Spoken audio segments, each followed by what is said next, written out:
There was fire everywhere. There was no way out. Everyone was running here and there. Kevin was trying to pull a bus full of children out of the blaze. Now, will he succeed in this mission? Let's find out. The story begins in November 2018. We meet Kevin, the main character and a driver. His day was a normal one, like any other. He worked as a bus driver at a school, earning a meager salary, making it difficult to make ends meet. Kevin has a mother and a son who defies him. Kevin tries to convince him to go to school, but he refuses to listen.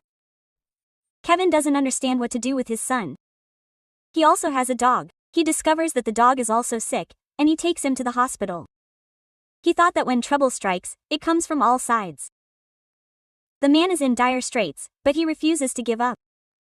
The next day, he goes back to school, where he picks up the children and drops them off. The city is Paradise, California, where the weather is typically dry and hot. High above the mountains, we see power lines.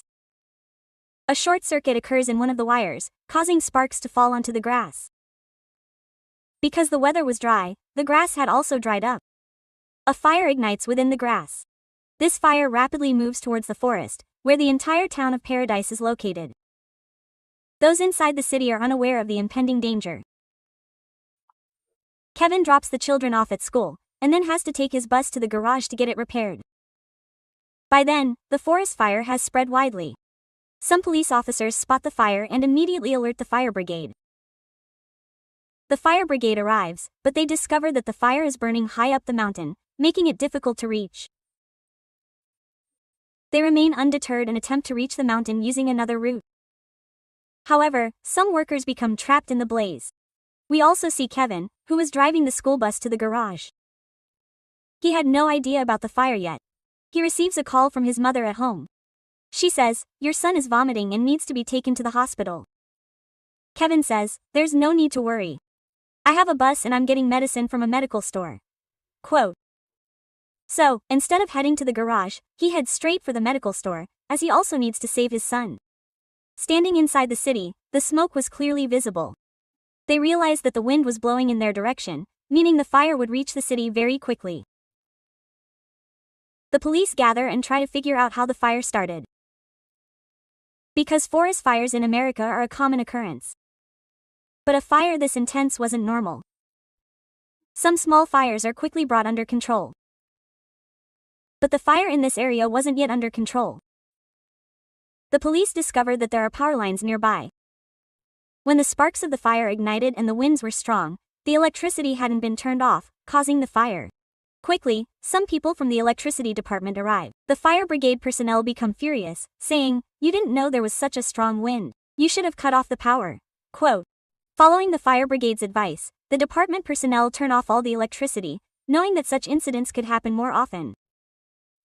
Then we see an FBI officer who tells the fire brigade, "I'm trapped in a fire. But there are some houses here that are on fire and need help." Quote.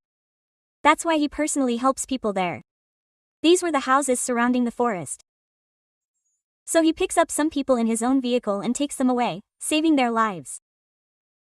The fire brigade realizes that the fire has been burning for a long time.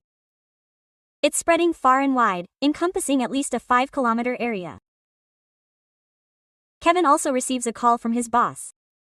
She says, "If the bus has been repaired in the garage, bring it in quickly, because she'll be letting the kids out early today."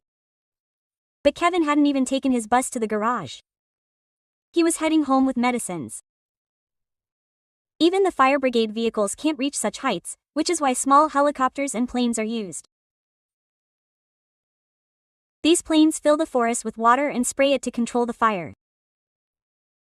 However, controlling such a strong fire seemed extremely difficult. The fire continued to grow, and firefighters called for more helicopters, as it was impossible to extinguish it by ground. An FBI officer was escaping the forest, saving some lives, but the fire surrounded him. He realized he couldn't escape. So he sent everyone into the pond, where everyone could escape. Gavin also realized a massive fire had broken out in the forest, and fire trucks were heading in that direction. He spoke to his son, telling him, "I'll be there soon, no matter what." He told him, "Don't leave the house, no matter what." The children were inside the school, and they could see the smoke from the windows. They also realized there was a fire somewhere. There was also a teacher named Mary. She gathered the children together and told them to sit down. Many parents had come to the school to pick up their children, fearing they might get lost.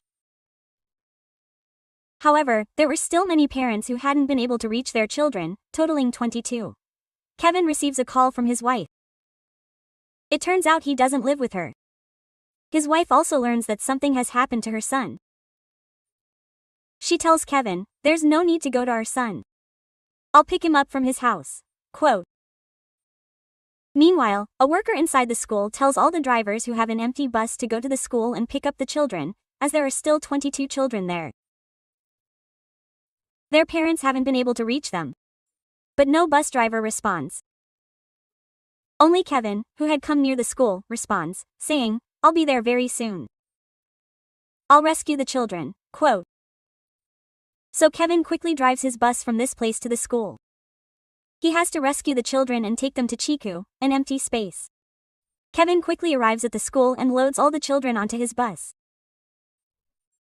A teacher named Mary tells Kevin to take them to Chiku, where there's an empty space. But Kevin says, "I can't do this alone. Someone needs to come with me." Quote. Mary says, "Okay, I'll go with you." So Mary gets on the bus with the children, and they leave. The children have also settled comfortably into their seats. The police and fire brigade are busy extinguishing the fire, becoming extremely tense due to the growing blaze. The bus Kevin was driving also gets stuck in a traffic jam. There was a huge traffic jam as everyone was trying to get out. Due to this, all the vehicles suddenly came to the highway, creating a traffic jam. Night falls while they wait like this. Kevin realizes there's no way out. Still, he manages to get Mary to sit on the seat and says, "I'll try to clear the way.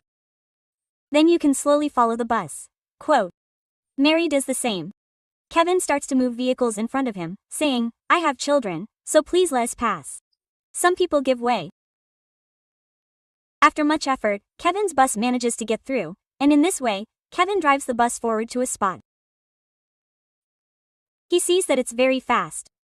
All the houses are burning.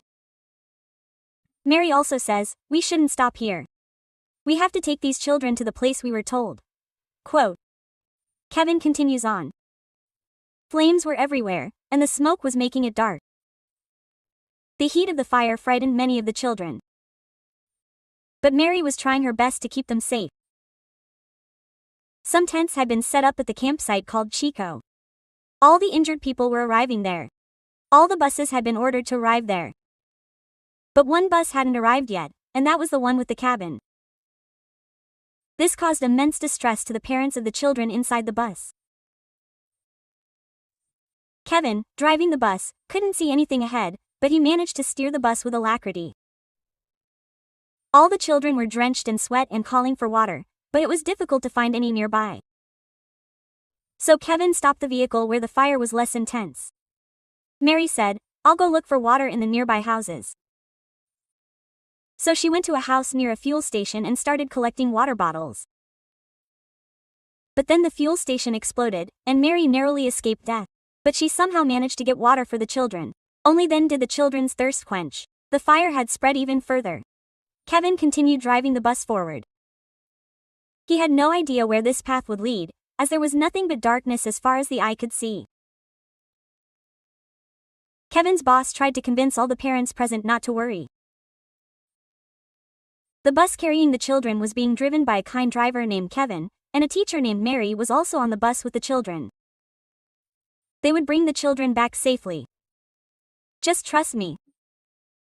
Let the police and others do their job. As Kevin drove ahead, he saw some people running. They told Kevin not to take the bus any further, as there was no way forward. He should run on foot, but Kevin had 22 children with him. He couldn't leave them and run on foot. So he told Mary to stay on the bus and try to find a way out. He went to the other side to find a way out, only to find that there was no way out. There was only fire all around. That means there's a fire ahead and a fire behind. So he decides to stop the bus for a while, until the fire subsides or the wind slows. All the children are crying. Mary tries to calm them down. He tells Mary, "I have an idea. Tear up my t-shirt and put it on the children's mouths to prevent them from inhaling the poisonous gas." Quote, so she does. Kevin tears his t-shirt into small pieces, soaks them in water, and gives them to the children to hold over their noses to protect themselves. The police officers' courage begins to wane. They realize that this massive fire is uncontrollable, as it's not just a small area, but has spread across a vast area. It can't be extinguished with helicopters, jets, or fire engines. So they decide they must focus on one thing: saving lives. The senior fire brigade officers make the same statement to the media, saying, "There's no need to worry. We'll rescue all the people and children trapped in the fire safely." Quote. Meanwhile, Kevin and Mary begin talking to each other, sharing their grief, as they both feel their last moments may have come. But after a while, they realize that the fire is very close. Kevin immediately gets off the bus and tries to extinguish the surrounding fire. But the wind is blowing very strongly, and the fire refuses to die down. Seeing this, Kevin realizes that no one will come to their aid. So he gets back on the bus and decides that no matter what, he must move the bus forward. Initially, the bus doesn't move, but Kevin tries again and again. After a long struggle, the bus finally starts, and he begins to drive it out of the flames. This was a very risky task, because if a burning tree fell on the bus or the bus caught fire, saving these children would be impossible. They had kept the windows and doors closed. Because of this, smoke hadn't yet entered, and despite being unable to see anything, Kevin continued to drive the bus, carefully maneuvering forward. After much effort, he reached a spot where the fire hadn't reached, and thus, he was able to get out. From there, he drove his bus to the location where he had been told to park it. Parents were standing there, saddened. But as soon as they saw the bus, they knew their children had arrived safely. All the parents were overjoyed and took care of their children. The parents also thanked Mary and Kevin for risking their own lives to save all the children and bring them back safely. Now, Kevin had to find his family. He goes inside the camp to look for his family. He finds his mother there. He is overjoyed to see her and asks, "Where is my son?" His mother replies, "Your wife took your son with her." The time is now shown a few days after the fire. The fire has finally been extinguished. However, despite the fire's extinguishment, it has left its mark. Kevin goes to his burned-out house and begins looking at his family photos. He feels sad that everyone's homes, along with his, have been reduced to ashes. Just then, a car arrives, and Kevin looks at it. His wife and son emerge from the car. Their son reunites with Kevin, and both father and son are safe and sound. This brings them great joy. Kevin's wife also realizes her mistake, and they decide to live together again, having experienced such a terrible tragedy. They faced a lot of hardship, which made them understand the importance of family and how good it is to be together. And with this, the story of this film ends.